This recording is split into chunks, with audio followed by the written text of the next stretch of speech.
Hello, hi everyone. Thank you. Today my topic is Tame the Monkey Mind Part 2. As a human being, we are so blessed to have a mind, ability to understand who you are, the nature of cosmos,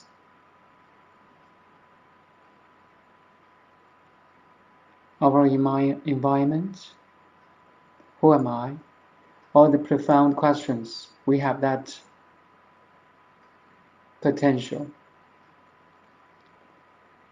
Here the human mind, is a set of faculty such as the power of cognition, logic, intention, attention, mental activity, description, and the power of thinking, a set of faculties. Also includes imagination, creation, a set of faculties. If you look around, everything you can see, especially an item or object um, in a room, as a social object, is not some object in nature, like TV, like a cell phone, even like a table or chair, is the end product of thinking, the human mind. The power of thinking is the key element or the key building block of our human mind. So once you understand your thought, which are relating or related to all the other elements as intention, attention, logic, cognition, you will have a very good understanding what is mind. So let's focus on the power of thinking. Everything we look around you, or even a table, a room, is the power of thinking, is the power of mind. It's built on a lot of designers' work, blueprints, them, the constructions, the labors of the carpenters, and also all the, it's a teamwork of everything. And also it's the teamwork connective, like a pool of intelligence, of action, thought, behavior. Everything you see is an end product of individual and collective product.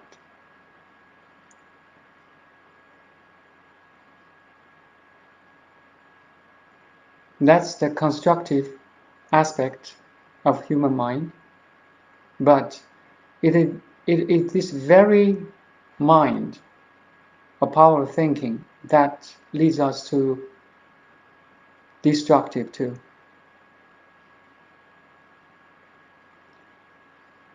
From our personal understanding, every,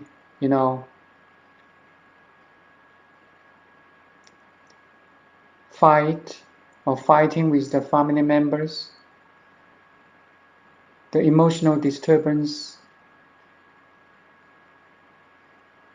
the conflicts in society, and the wars, and etc., are all come from this very mind. So our mind has a duality, constructive and destructive, good or bad, beautiful, ugly,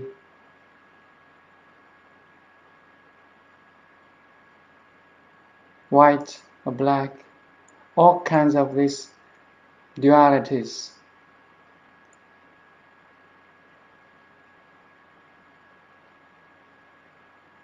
In traditional way, we have ethics to build up your good aspects, like loving people, care for animal and whole nature.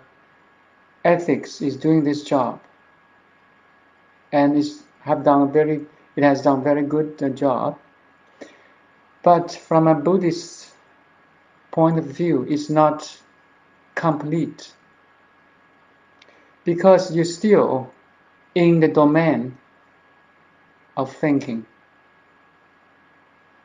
You just use a set of thinking or ideas or concepts to replace a bad set of thoughts, ideas. It's not complete.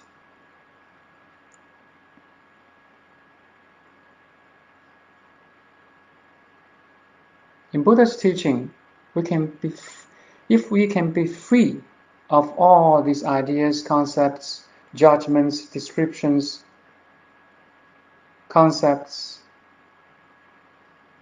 but you remain the power of thinking, all this. It's like you can use a knife, but you can also let it go. You know, our intelligence, human mind, is very much like a sharp knife. A knife can cut fruit, but also it can cut our fingers. That's the duality. So our human intelligence or power of thinking has that duality. So the better is you can cut the fruit, but when you don't use it, you put it down. In that sense, in that context, you are free of thinking.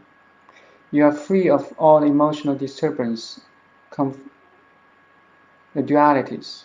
But you remain the power of thinking. When it's necessary, you can pick it up, like we are doing now. We are using the power of thinking to communicate. But if you are a master, you can be free of these thoughts, and use it only as a tool to express yourself, to serve the humanity and nature. So in this understanding, tame the monkey mind becomes very, very important. Once you have set up an ultimate goal, which we could call it enlightenment, or like self-accomplishment, the upper case self, as self, or ultimate freedom, self-realization, any word you want to put. Here I want to use enlightenment. If once we have set the ultimate goal in our life is as enlightenment, then there's one great obstacle we have to overcome is the monkey mind. There's no way out. For average people, we have a stream of thoughts. It's like a river, no stopping, flow, always. A stream of thinking.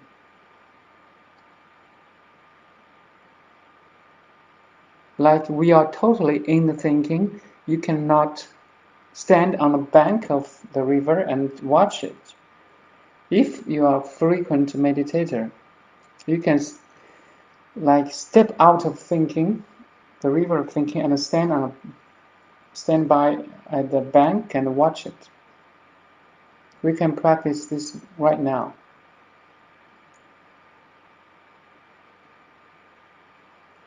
Just relax the body and pay attention to the thought or to the next thought.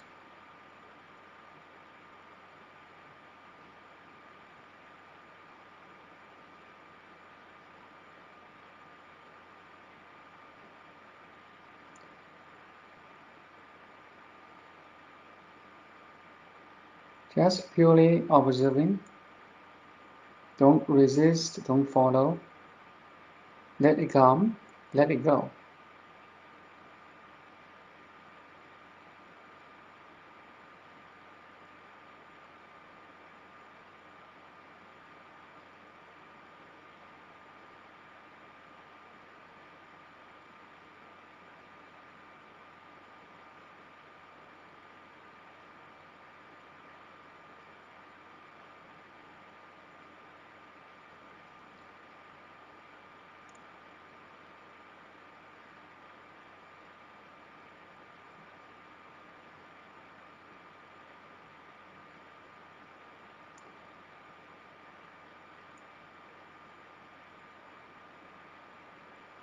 You may find a sense of I am if you not pay attention to thinking, like you're separate.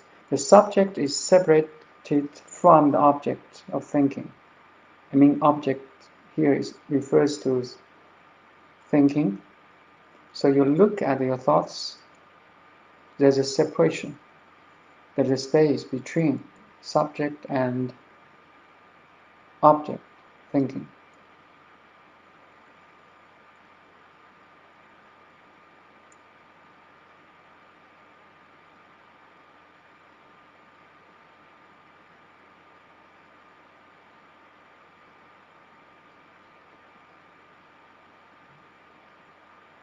The key is you maintain this separation or pure observing as long as you could.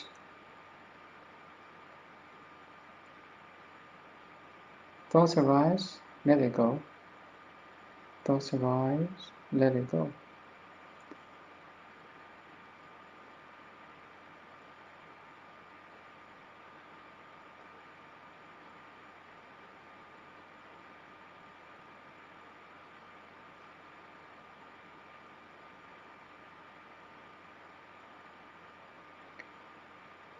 Once you recognize the thoughts arising in your mind, that very thought, loses its grabbing power over you, lose its momentum to pulling you. That very thought is related to your habit of thinking, behavior, and action. So that's the very place we can change.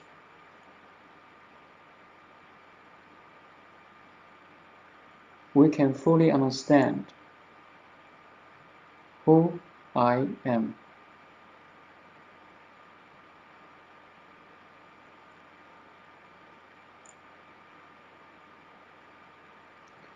If you can, in this conversation, if you can observe it, very good. Then you're a very good candidate for enlightenment. If you cannot follow my pointing, you're still in a stream of thinking, it's okay. Just practice. Be patient. You know, there's a monks in the temple for many, many years to practice this.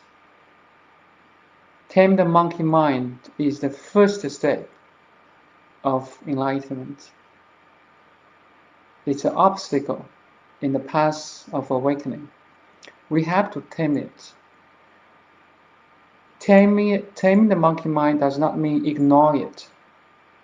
Actually, by taming it, you can understand it more and use it more and more consciously instead of being used unconsciously. So you change the role here. The role playing is changed. You are the master. You are not the servant. That's why meditation or any other of observing mind or thought becomes so important.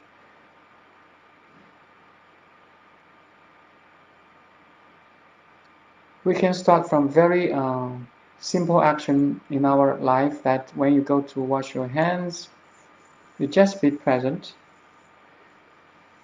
When a simple action that does not need our full attention, our monkey mind will play the tricks.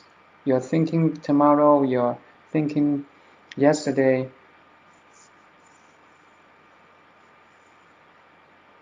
But if you can focus on a very simple action like washing hands, brushing teeth, and have a bite of apple, all these actions does not need your full attention. But if you can focus the scattered attention to one spot, to what you're doing, even it's a very simple action, then you are training the monkey mind. In that sense, every day or every minute become a practice. You have to be very alert to do that. Meditation in life. Here, meditation is not a sitting pose, it's a meditative state. You are aware of everything you are doing. You know you're washing your hands and 100% there, washing your hands. That's a power. Trust me, my friend. A huge power. If you can start from this very simple action of every day, then once you have to engage your job or a meeting with your boss, a very important situation, then you can fully focus on your task because you have been trained in everyday life. That's why meditation is so powerful because you can like focus all the scattered attention to one point as you want, any point. Washing hands, talking to a boss, have a meal, talking to a wife or husband. You are so targeted and it's in your control. That's Zen in the life. But if you can start from meditation in a quiet room, in a quiet environment first, 10 minutes a day or 15 minutes a day. Then you can spread it to everyday life, from like walking from kitchen to bathroom, or from living room to a backyard. Start from there.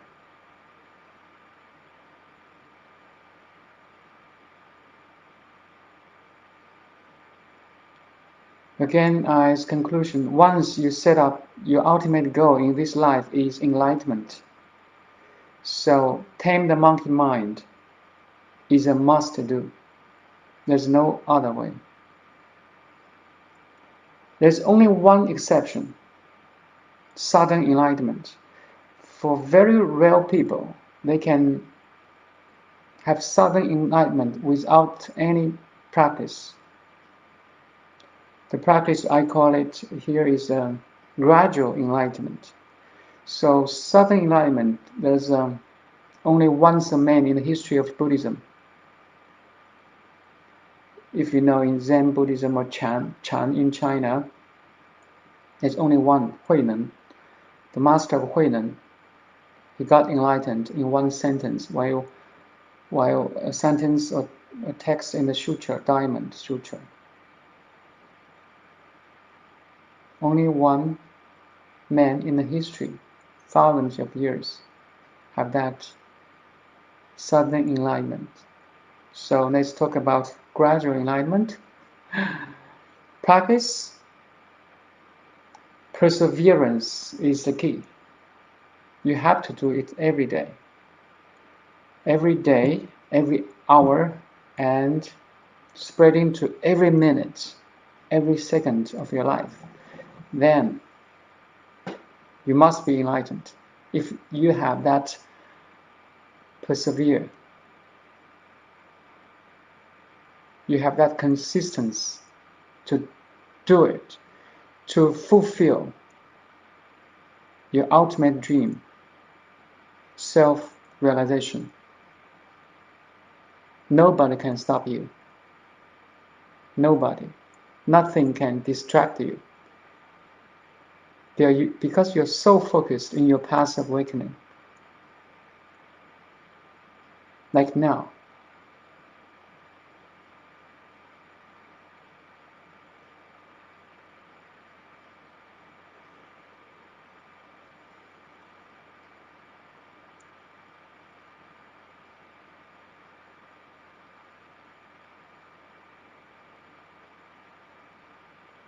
Okay, my dear friend, that's all for today. Thank you. Thank you so much.